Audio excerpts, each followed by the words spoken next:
You finally sit down to rest, and somehow your brain immediately starts making you feel guilty for it.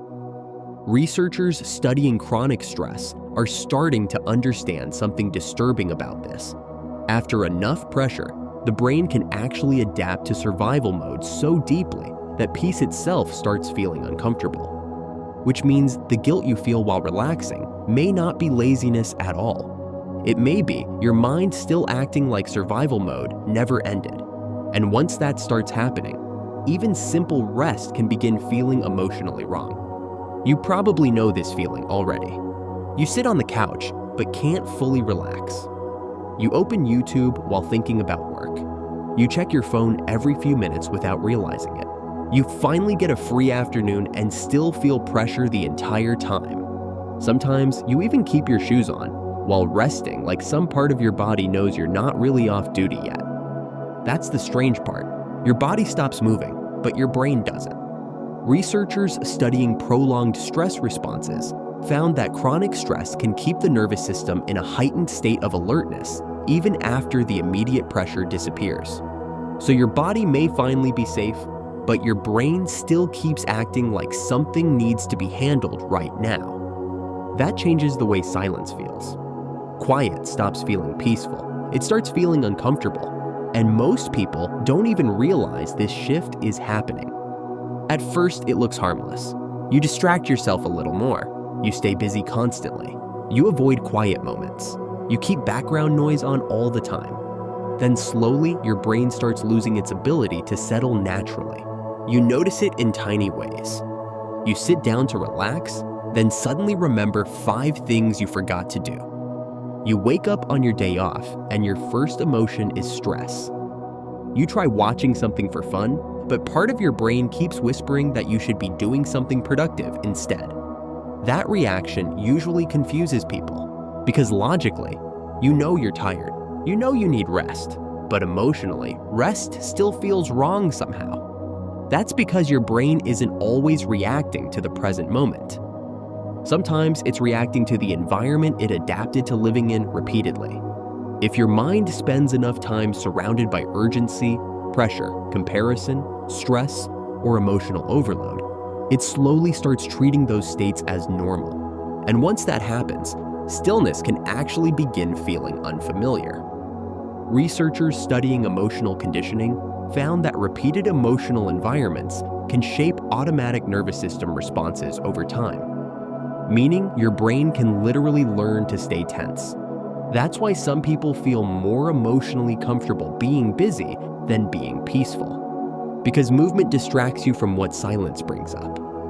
And silence brings things up fast: the future, the pressure, the insecurity, the unfinished goals, the exhaustion you kept ignoring all week. That's why you might grab your phone the second the room gets quiet. Not because the app is that interesting, because distraction temporarily interrupts what your brain doesn't want to sit with. Researchers studying emotional avoidance found that people often use stimulation and distraction to reduce uncomfortable internal emotions in the short term. That explains why scrolling can continue long after it stops feeling enjoyable. You close one app, then instantly open another one. You refresh things that didn't change. You keep consuming noise even while your brain already feels exhausted. Then afterward, you somehow feel worse instead of better. That's because distraction and recovery are not the same thing. Distraction interrupts thought. Recovery helps your nervous system finally feel safe enough to loosen its grip. And modern life quietly confuses those two things constantly. Researchers studying cognitive overload found that excessive fragmented information can drain mental energy and reduce emotional recovery over time. Meaning your brain can stay mentally overstimulated even while your body is physically resting. That's why you can spend an entire evening doing nothing and still wake up exhausted. Your body rested, your mind didn't. And once your brain stays overloaded long enough, guilt becomes easier to trigger. Small tasks feel heavier. Simple responsibilities feel overwhelming. Quiet moments feel tense for no obvious reason. That's usually when shame starts appearing in the background.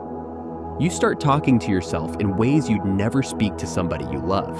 You're lazy. You're wasting time.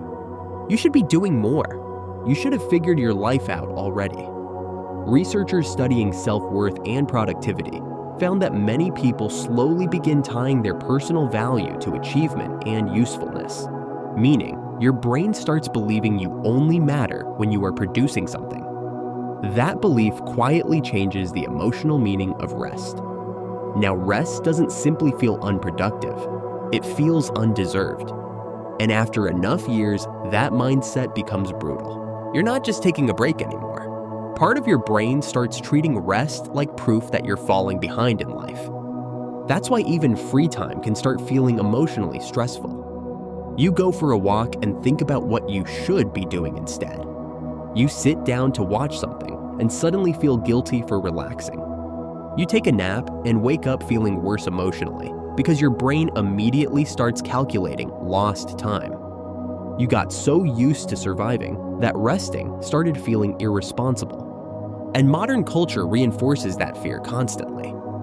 Wake up earlier, optimize yourself, stay disciplined, do more, never waste time. At first, those messages sound motivating, but after enough repetition, they can slowly make your brain feel unsafe whenever you're not improving something. Even hobbies stop feeling peaceful. Now they need to become productive too. You can't just enjoy drawing. Maybe you should monetize it. You can't just listen to music. Maybe you should turn it into content. You can't just rest. You should recover efficiently so you can become useful again tomorrow. That mentality slowly steals peace from people, not all at once, little by little, until eventually your brain forgets how to enjoy moments that aren't producing measurable results. Researchers and mental health professionals often describe this as toxic productivity, where the pressure to constantly achieve continues even after emotional exhaustion begins building. And the difficult part is that it often hides behind discipline. From the outside, people may even compliment you for it. Meanwhile, internally, you're exhausted. Not only from work, from constantly feeling like you have to justify your existence through output. That's a different kind of tired, a quieter one. You still function normally. You still answer messages. You still show up. You still smile around people. But internally, your mind feels crowded all the time, like you never fully exhale anymore. And after enough years living this way, you may slowly build a life where rest only feels acceptable after collapse, not after effort, after collapse. You wait until your body forces you to stop, until your brain can't focus anymore, until you feel emotionally numb, irritable, disconnected, and exhausted. Only then do you finally allow yourself to rest. But even then, part of you still feels guilty for stopping.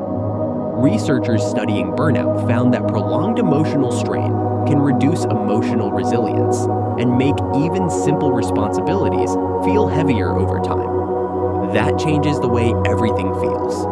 Focus becomes harder, joy feels weaker, patience disappears faster.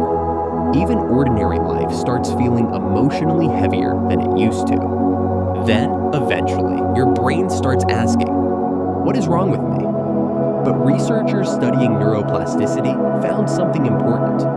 The brain remains adaptable throughout life, meaning the same brain that adapted to pressure can slowly adapt back toward calm too. Not instantly, not magically, but gradually.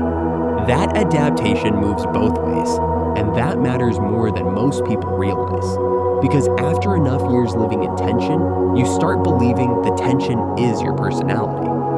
That being overwhelmed is simply who you are now. But researchers repeatedly found that the brain continuously reorganizes itself according to repeated emotional environments and behaviors.